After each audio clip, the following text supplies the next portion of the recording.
Hello, guys, and welcome to episode 2 of the Whips Nation podcast. I'm your host, Alex, and our guest today is Whipsnakes attackman Chris Aslanian, formerly a member of the Denver Outlaws and 7th overall pick in the Premier Lacrosse League's entry draft. Chris opens up about his training in the offseason, his road to play professional lacrosse, and much more. It's going to be a good one, so sit back, relax, and enjoy the video. All right, in 3, 2, 1. All right, we're live. All right, guys, it's episode 2 of the Whips Nation podcast. We have Chris Aslanian here. What's up, guys? How's everybody doing? It's early in the morning for me on the West Coast, about 6 a.m. For you, it's 9 a.m. And you were telling me before this podcast started that you got a workout coming up. What are you going to be working out? Just kind of have a plan right now. Luckily, I'm working at Princeton University, so I've been able to use the strength coaches there as a resource, and kind of get their expertise on how to prepare for this upcoming training camp. So I'm kind of just following a plan. Been following it for the past month or so. What kind of program is he having you follow? Like, are you doing speed stuff, agility stuff? Like, what phase are you in the off-season program right now? Yeah, it's a mix of both right now. Like it's weight training kind of 4 days a week, and then some speed stuff incorporated when I'm not lifting weights. So kind of just a mix of both. I think it's definitely going to be really physical in the league this summer. So I think strength is a big piece of it, but also I want to be explosive. Have that speed component as well. So just kind of trying to find that balance.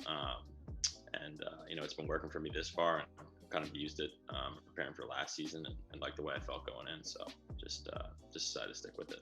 Did you play any other sports growing up? Yeah, so I played basketball growing up.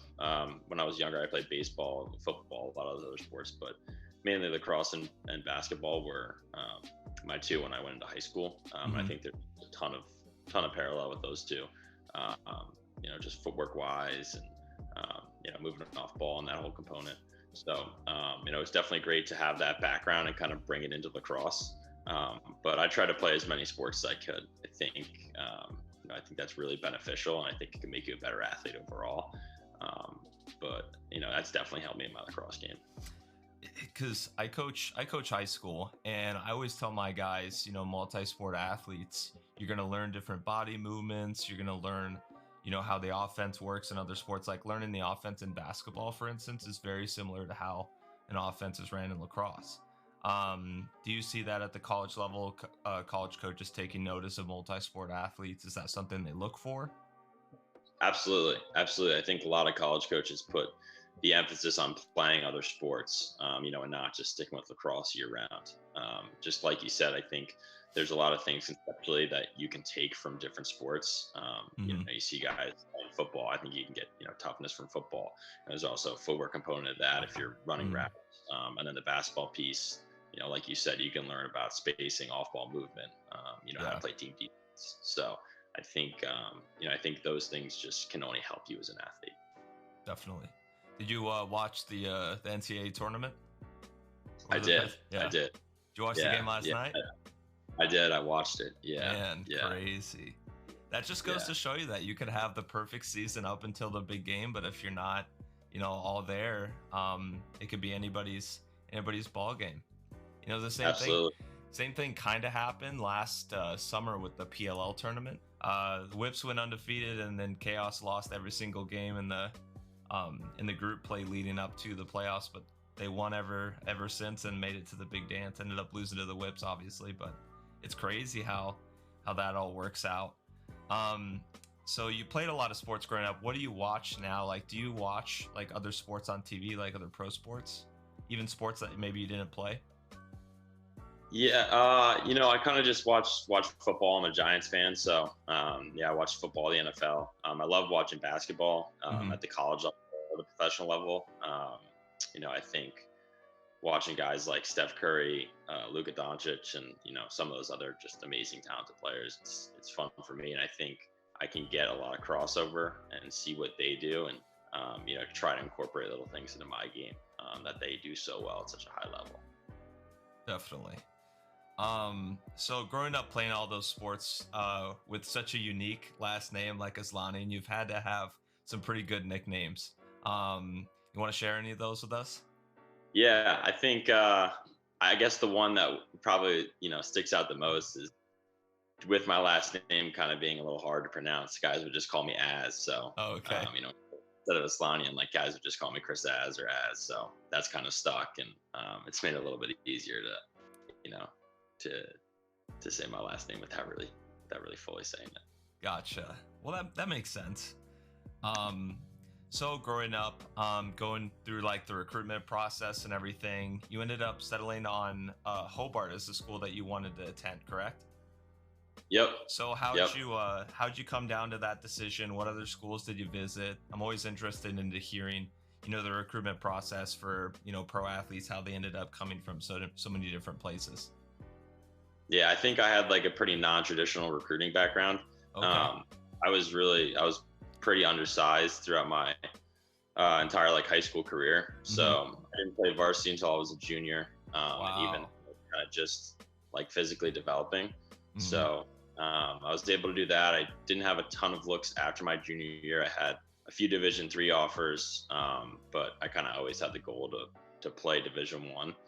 And right around the beginning of my senior year, I got a call from Hobart and went up there, visited in September, loved it, loved the coaching staff. But I had to do a postgraduate year if I wanted to go there. So right after high school, I went to Westfield High School, which is a public high school in New Jersey. I did a postgraduate year at the Hunt School of Princeton, and it was kind of there where I was just able to get an extra year and develop and get a little bit bigger, stronger, faster, and then come into college a little bit more prepared. And I think that year was huge for my development, just on the field and getting better lacrosse-wise, but also kind of living away from home and, getting used to going to school on my own and being a little more independent. So that happened, and I was able to go to Hobart and, just develop and kind of improve every year. And it's a big credit to my coaches and the teammates that I had there. Awesome. So, when the Rebels started the PLL, you were still in the MLL, correct? So yeah, I was in college. I was you were still in college? Okay. Yeah. So when all that was going down, what was going through your brain? Like when you were looking at these two leagues, like kind of competing against each other, but now they're like unified into one. I mean, what kind of was going through your brain when the PLL was first starting up? I thought it was really cool. I think they've done an amazing job, and just to see the sport that I love and so many other people love, kind of just grow. I think it's great, and that's the way I looked at it. I think the more exposure that the sport has, and the more people playing it and trying it out, like I think it's great. So I was really fortunate to be drafted into the MLL, and I've had those 2 years, but I'm just super excited that the two leagues have kind of merged, and now it's a unified front of professional field lacrosse. Definitely. And I found their model to be pretty interesting, to where it's not local teams, it's like a traveling league with going to different locations every weekend. I think there are positives and negatives to that. I know locally it's fun to go and support your local teams and that they're going to be there every weekend to compete, but with this it kind of gives folks on the West Coast who have no lacrosse teams aside from like Denver, which you're familiar with obviously, a chance to go watch high level professional lacrosse. Like they were talking about when they released locations for last year, unfortunately didn't work out due to COVID, but I know they're going to come to Portland, Oregon. And that's kind of like near the area that I grew up. So it'd be really cool to like, go to a PLL game there. Like that was something I was planning to go do. Also because it's really hot in Arizona during the summer. So I try to like go on as many trips as possible. Have you been here to Arizona? I have. Yeah, I actually have. I went for a trip. We scrimmaged a few teams out there when I was at the Hunt School. We went out there for spring break just because the weather was nicer and we got to practice. Oh yeah. So during spring break, like Brophy prep. Oh, nice. Okay. Yeah, the weather here is great during the spring. Just don't go during the summer. It's not great. The traffic's amazing because a lot of people retire here and use this kind of like as a a winter, spring home type of thing, and then they go home to a different state during the summer. So there's like no traffic, but it's hot, dude. It's hot. What do you think about the field size and rules and how that's going to affect your game with the PLL? You know, shorter field, different shot clock, all that. I think it's cool. I'm interested to see how kind of I come in and adapt to that. But at Hobart, we always played really fast and early offense, and that's kind of like the style that I'm used to playing. And same in Denver, we were encouraged to kind of push the pace and play in transition. So I think that's going to be really familiar to me.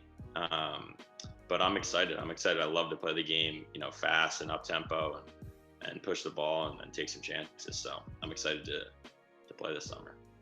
So I'm glad I hear you say that, because you almost describe like the Whips playing style like perfectly with that. And joining, you know, a brand new team, I mean, how do you see yourself, you know, kind of adapting to their offense? Like, how do you see yourself in their offense? Yeah. I just think my versatility is going to help. I think I can play in a lot of different spots, and I think I can do a lot of different things. And, you know, those guys are obviously really talented, and they play really well together. So it's been awesome to watch them the past few years. And I'm pumped to come in and contribute in any way I can, you know, wherever that may be. Ready to come and hit singles, man, right? That's it. Yeah, absolutely. No, I think lacrosse is a pretty simple game, and you know, if you keep it that way, I think you know, good things happen. And I really like the way those guys play. They share the ball. You know, they work hard off ball and kind of do those little details that sometimes get missed. Dude, it's all in the details, right? Now you were picked in the first round in the PLL entry draft. We got pick number 7, and kind of going into that, it was kind of like an odd draft in that it was on Twitter Spaces, and it was a little unconventional. How was draft night for you? I mean, were you, you know, were you listening to the draft? Were you waiting to hear your name called? Like, how did that go for you? Yeah, I was listening on Twitter. I'd talking to a few coaches prior, but I actually hadn't talked to Coach Stagnita, so I didn't really know if didn't know if I would go there or not. I'd worked a few camps with Rambo and Kyle and Joe Nardello. So they said they were kind of looking for a guy who could come in at midfield, because I know they had a few guys retire. But I hadn't really heard anything. So when I heard my name called, I was super pumped, and I was a little surprised, but I was really, really pumped to get picked up by the Whipsnakes. Nice. I mean, I would be too. That's awesome. So you're naturally an attackman, correct? Yep. So, and Stags picked you up for versatility. So do you see yourself coming out of the box in the offense? Yeah, I think I did it for Denver. So like for my rookie season, I was mainly like playing behind the cage, and then we had Dan Bucaro come in, who's an unbelievable talent. And, him and I kind of would just switch coming out of the box. So I've kind of had that experience up there, and like I said, you know, wherever these guys need me to fill in, I think I can do it. I'm happy to do it. Yeah, I mean, hey, you get to dodge on short sticks every so often, so it's not too bad of a gig, I guess. Although honestly, in this league, man, like with what Ty Warner did last season, he was basically like having like a fifth pole out there. He was locked down, and it's gonna be tough missing him this year. But you know, do you go over like any defensive drills like with your training or anything, knowing that you're gonna be coming out of the box, you might get caught, you know, in transition on defense? Like, do you do any one-on-ones? Not a ton. I mean, I do some one-on-ones like offensively. I don't do a ton of one-on-ones where I'm playing defense. I just do a lot of footwork stuff and a lot of lateral movement, and I kind of just rely on my basketball background if I do get caught on that side of the field. But gotcha. So after draft night, when it was announced that you were going to the Whips, who reached out to you from the current roster? A bunch of guys reached out to me, which was really nice. You know, it kind of just felt welcome right away. But you know, Mike Earhart, Mike Chanenchuk, Jake Bernhardt, and a few other guys. So it was really cool to have those guys reach out. And you know, I'm just pumped to get to camp and to meet all of them and compete. Gotcha. Cool. Do you know if you played against any of those guys, maybe like in high school or college? Trying to think. I remember playing against Rambo when I was younger. Oh yeah. Just on the club scene, yeah, because I'm from New Jersey and he Hmm. played for Dukes, so we always played those guys. Other than that, I'm not sure if I really played any of those guys in college. We never played Maryland. I know there's a ton of Maryland guys on the team, um, so I haven't really Gotcha. played. Yeah, played Because I against them. know last week I interviewed Brian Cole, and he was a teammate of 10 of the Whipsnakes at Maryland, so he had like a ton of experience playing with them. But I was always curious if you guys going through the club ball scene coming up, um, if you guys ever played against each other. So that's pretty cool that you played against Rambo. So who won those games, your team or his? Mostly them, mostly them. Okay. Back, but it was always fun games. Gotcha. That's awesome. Has anybody had any new guy chirps for you? No, not yet. Not a ton of new guy trips. I'm sure those will come in person once we get to training camp. Yeah, dude. I feel like the Whips are just a nice group of guys, dude. Nice group of guys. Yeah. They weren't chirping Brian either. I mean, you guys have it easy. No, I know we do.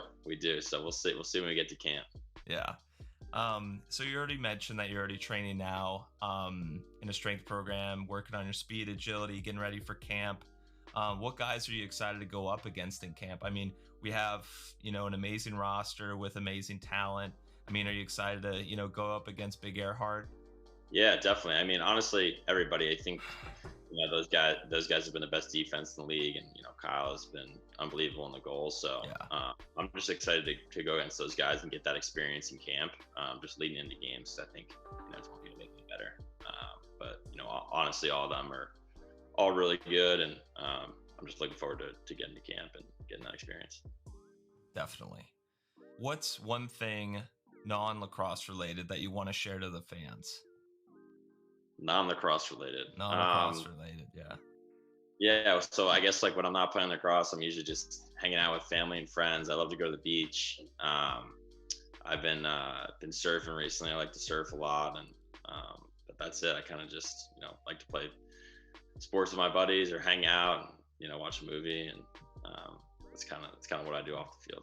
So how'd you get into surfing? So I actually just with quarantine going on and everything, Hmm. a few of my buddies surfed, and I'd done it when I was a kid, but I kind of got back into it now just because I Mm, had time to do it. It was a good way to socially distance yourself, and also stay active. So um, it's been a lot of fun, and I've been able to do it, these past few months. was it pretty hard to start? I mean, how many times did it take you to stand up? I'd done it before, like when I was younger, so Oh, I kind okay. of got it, and I just got better and better. But it's definitely really difficult, Yeah. but also a lot of fun. Worried about sharks at all? I try not to. I try not to. Yeah.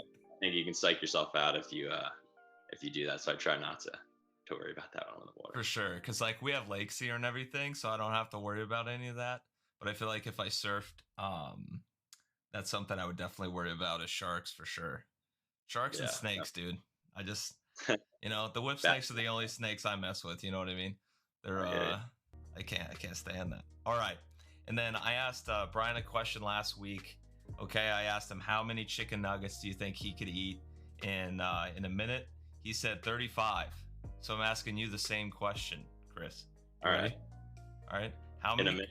Yeah, in a minute. How many could you eat? Oof.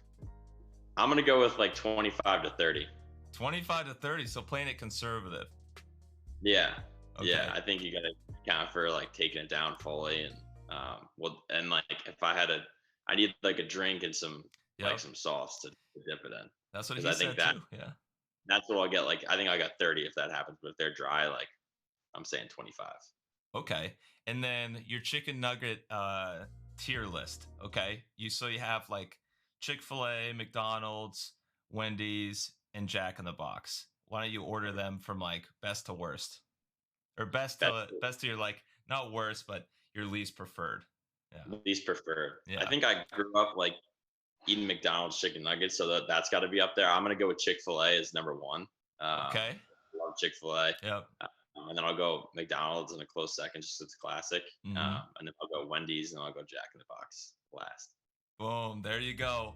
That's the official list. Well, Chris, thank you so much for meeting with me this morning and talking lacrosse, surfing, a bunch of other stuff.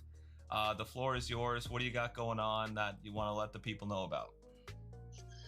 Nothing, just really excited and eager to compete this summer, and be a part of the Whips. So just looking forward to May and getting out there with the guys. Well, perfect. Thank you so much, Chris. It was awesome having you. All right, thanks, man. Appreciate it.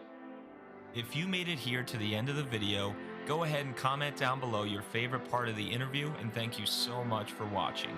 It was great to have Chris on the show, and I hope you all learned a little bit more about the Whipsnakes' newest attackman. If you enjoyed this video, please go hit that like button for the YouTube algorithm and subscribe for more Whipsnakes content.